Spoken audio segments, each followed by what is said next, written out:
Military Veteran Welfare is a broad system of support for former service members, focusing on essential areas such as physical and mental health care, financial security through pensions and disability benefits, access to housing, employment opportunities, and successful social integration.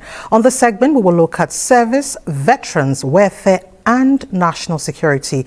And my guest, Grace Morenike Henry, Chairman, National Council of the Nigerian Legion, will speak to us. Thank you so much, Ma, for joining us on Insights. Thank you very much. Thank you for inviting me to your studio. Thank you so much. Now, we'll be talking about the veterans. We'll be remembering them and honor the serving personnel, veterans and fallen heroes who paid the price for national security. Ma, let's hear from you. How is welfare for this group of people? First of all, I will use this period to thank the Mr. President and his wife because this is the first time a female will be appointed into the Nigerian Legion as a leader, because I feel that Mr. President, being a man, he knows what a woman can do and how a woman can bring us home and bring things together. I say thank you, sir. Number one, I will use this opportunity to plead with all Nigerians that they should please look into the welfare of the veterans, because the federal government cannot do it alone. I've always been pleading with the private company to support. Even during the employment, there are some of them that can still work. We have about 774 local governments in the country, which we have in all the local government, we have veterans that we can really still use them for this insecurity and all that is happening. If you really take proper care of them, I think they are willing to help and to support the nation. Now let's talk about motivation. Now you've touched on the spate of insecurity, what they can still do. So for serving men and veterans, what is the motivation for them like in the military community? Actually, the Minister of Defense now and the State Minister of Defense, when he was a former CDS, he has been one person since I assumed office that he has been a good supporter to us. When he was a CDS, that the State Minister introduced me to him as the Legion Chairman. He has always been there, be listening, and try to help, and how he can see the veterans community to move forward and to help the country and work hand in hand with the serving people as a backup. The pension has been very regular, and there is no month that we've ever missed our pension, since it has been a very good development. Okay, so what is your support system like for families of soldiers in conflict zones? What is the council doing? How do you foster their support system so that they don't feel left out or they don't feel abandoned at any point in time?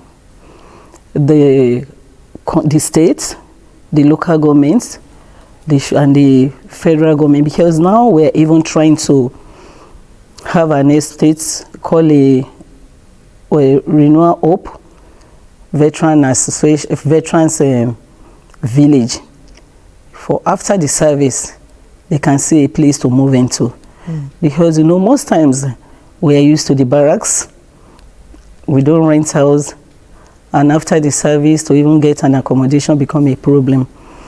But if the state governments, with what the federal government are doing, and private sector to partner with veterans having our own estates in order to support the veteran, I think it will go a long way for the veterans and their widows.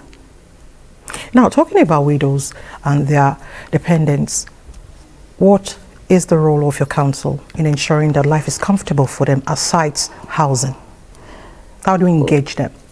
Now, my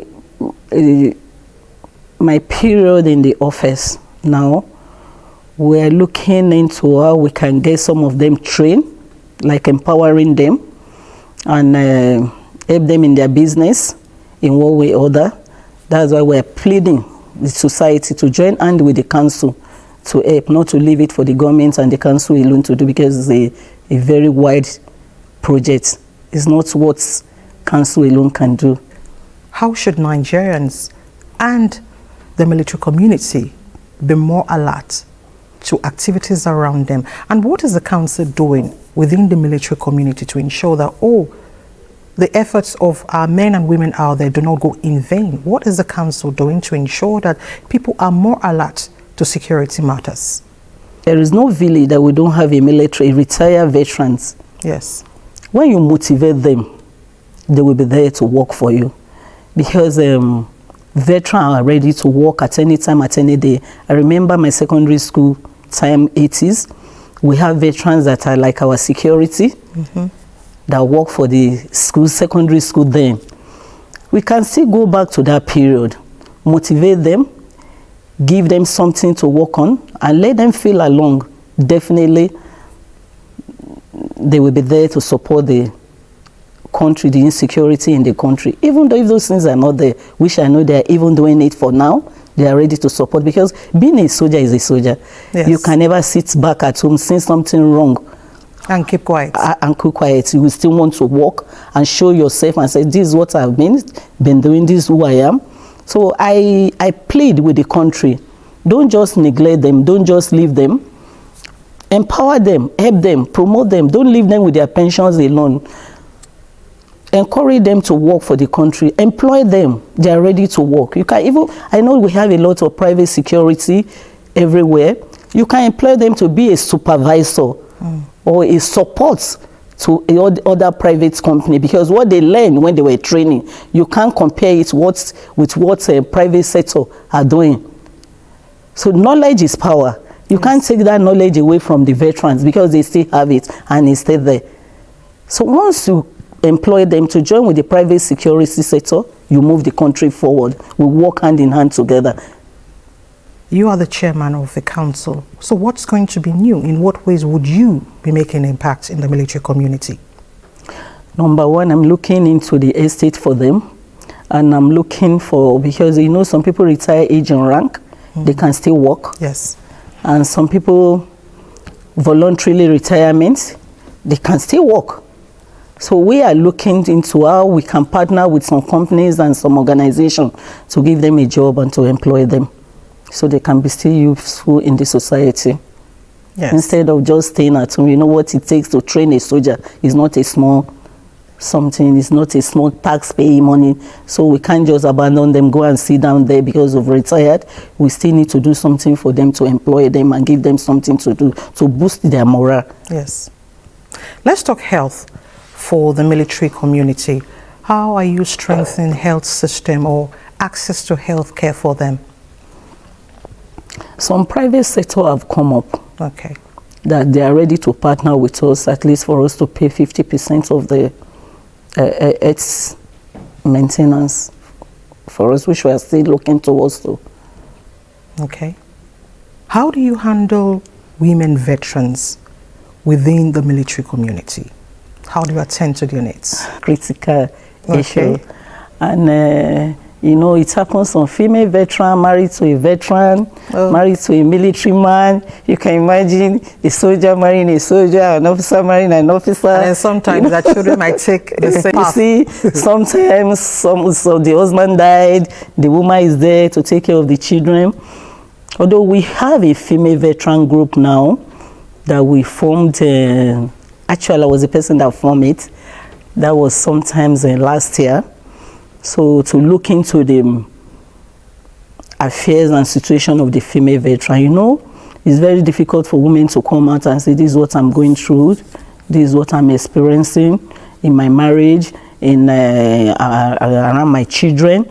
But when we have a female military veteran association that we have now, you will see one of your friends that you can easily talk to and say, this is what I'm going through, this is what I want. You know, from there, they take up your issue and help you and stand by you. And we've been doing that since the association has been formed. Back to the issue of the government. In what areas do you think the government should come in to help personnel, veterans, 7 personnel, retired personnel, so that they can contribute more to their advancement and what they do.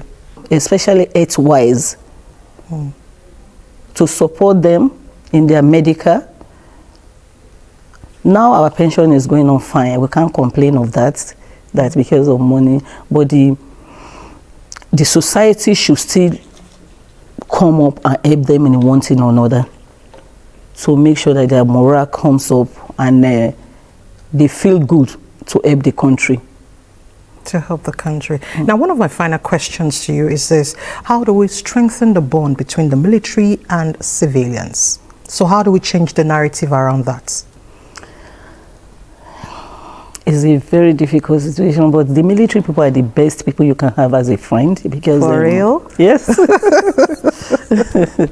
They are the best that you can have as a friend, because they have this motivation that I'm with you, nothing can happen with you. Yes. I'm ready to take your cross. I'm ready to be by you. They don't betray easily. They're always there for you, but once they don't betray you, don't betray them. So we'll be celebrating, we'll be remembering some fallen heroes who pay the price for national integrity. What will be your words to their families, to the government, and 7 personnel protecting the integrity of Nigeria, safeguarding the peace of Nigeria? What will be your words to them as we celebrate them? I will just appeal to the widow. It's not easy to lose the loved one, that they should take heart.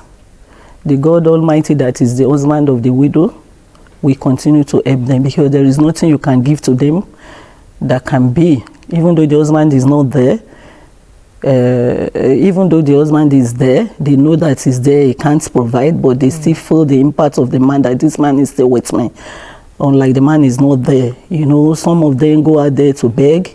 You don't even know whether the person will give to you or not. The way the person will behave to you. I tell them, I won't say sorry. I tell them to hold that. The God Almighty will see them through and direct them to the direct good paths.